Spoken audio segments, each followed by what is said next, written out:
Un à un, ils installent les drapeaux, les rouges notamment, là où la baignade sera interdite.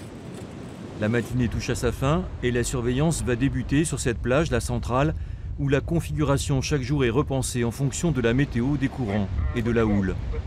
On met la baignade là où, à l'endroit le plus sécurisé de la plage, mais quand on se décale d'un endroit à l'autre, il peut y avoir de forts courants qui nous amènent au large et avec les vagues qu'il y avait hier, ça peut vite devenir dangereux et mettre des personnes en difficulté. Et là où le drame s'est passé, on est quand même assez loin d'un poste de secours et d'une plage surveillée. La plage de l'Alexandre, située à plusieurs kilomètres au nord de Lacanau, est difficile d'accès. C'est là que le drame s'est noué. Un baigneur en difficulté est emporté par les flots. 2 hélicoptères, un jet ski et de nombreux sauveteurs sont alors mobilisés. Mais le corps sans vie est rejeté par l'océan quelques heures plus tard. Donc il y a déjà une volonté de se retrouver dans des conditions isolées, donc avec les risques que ça comporte. On a 100 km de côte sur la côte girondine.